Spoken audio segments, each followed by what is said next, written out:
Hello students, myself Dr. Abhishek Misra, Associate Professor, Department of Computer Science in IMS Ghaziabad University Courses Campus.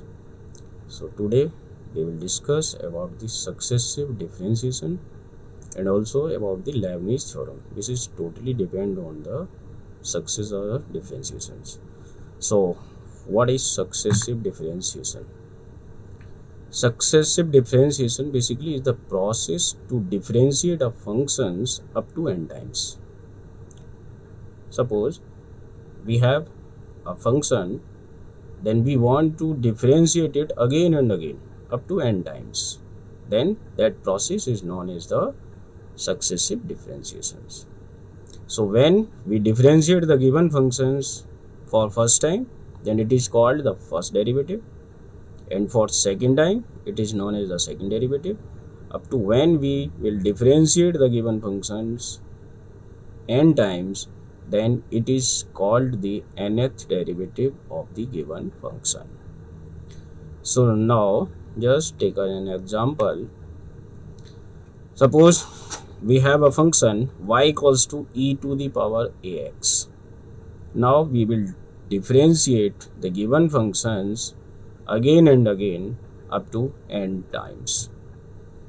So y equals to e to the power ax. When we will differentiate it, then the differentiation of e to the power x, we have e to the power x same. But here the power is ax. So we will use the chain rule into the given function. So e to the power x, the differentiation is e to the power x, but we need to differentiate ax again and it will be multiplied according to the chain rule. So first derivative will be a e to the power ax. Now when we will differentiate it again, then the derivative is denoted by f double dash x. So this equals to a is the constant, so we will not differentiate it. Actually we have the differentiation of any constant is 0, but here a is multiplied by e to the power ax. So a is the constant, no doubt, but e to the power ax is the function where x is the variable.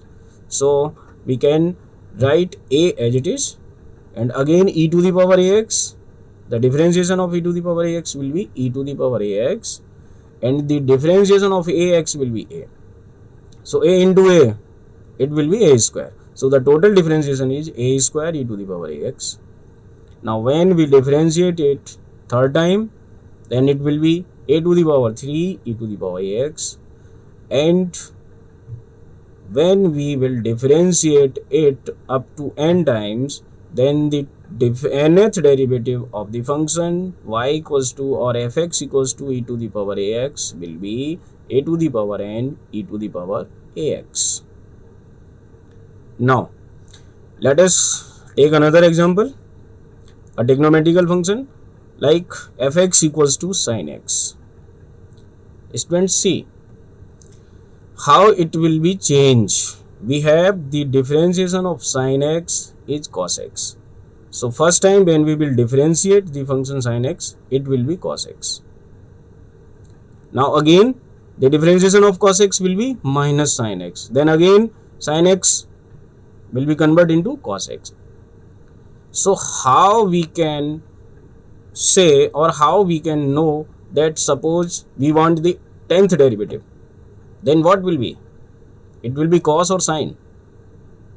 So to remove this, we will use the same functions into the each and every derivative.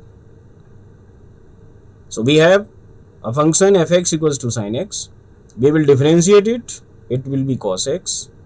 Now we will convert the function of cos into the sin. So we have sin pi by 2 plus theta equals to cos theta, or sin 90 plus theta equals to cos theta. So we will change the function of cos into the function of sin by using pi by 2 plus theta. So cos x, it will be equals to sin pi by 2 plus x. Students, see we have the function fx equals to sin x, and the first derivative of sin x is sin pi by 2 plus x. Here we can say it is cos x also, but we will use the same function. Sin means sin. The given function is sin, and the first derivative of sin is also sin, but the x will be replaced by the pi by 2 plus x. Now the second derivative, sin pi by 2 plus x, it will be the cos pi by 2 plus x. Now we will again change the function of cos into the function of sin. So cos theta equals to sin pi by 2 plus theta. So we will again add pi by 2 into the given angle. So cos pi by 2 plus x, it will be equals to the sin pi by 2 plus pi by 2 plus x. So total it will be the sin 2 pi by 2 plus x. The given function was, see, the given function was fx equals to sin x, and the first derivative of sin x is sin pi by 2 plus x.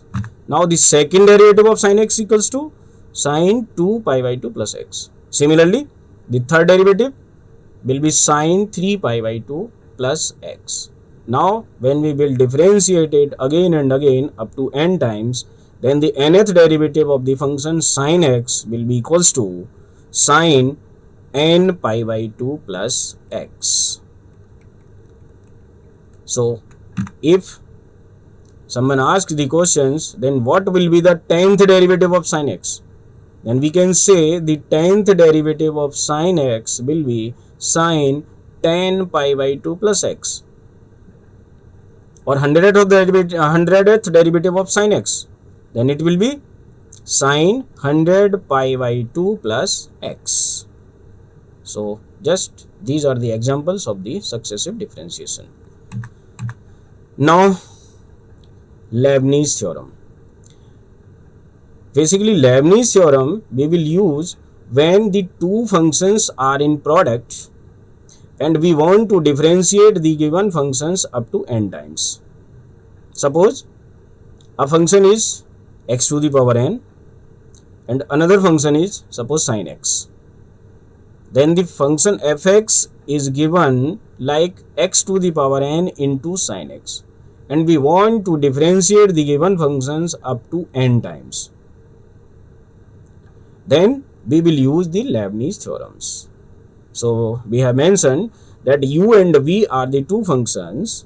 Then we want to find out the nth derivative of the function u into v. Then we will use the Leibniz theorem. So we have a formula for to find the nth derivative of the functions when the two functions are in products. So the nth derivative equals to given by, here we have used the some symbols like dn, d1, d2, d3 up to dn. So d1 is the first derivative, d2 is the second derivative, up to dn means nth derivative of the given functions. And here we use also a symbol c. It means the combinations. You have already taught about the permutation and combination. So here the symbol C will denote the combination like NC1, NC2, NC3 and NC4. So the formula for the nth derivative is given by first function we can use as it is, and the nth derivative of second function plus NC1 first derivative of first function into n minus 1 derivative of second function plus NC2 second derivative of first function into n minus 2 derivative of second function, or we can use the reverse terms for the same formula. Here you can see in our example we have used the Leibniz theorem just like nth derivative of first function, second function as it is, plus NC1 n minus 1th derivative of first function into first derivative of second function plus nc2 n minus 2th derivative of first function into second derivative of second function plus and up to so on, and it will goes up to the n terms. Then the nth term will be ncn first function as it is into nth derivative of second function. Now the example of the Leibniz theorem we will discuss into the next videos. Thank you, students.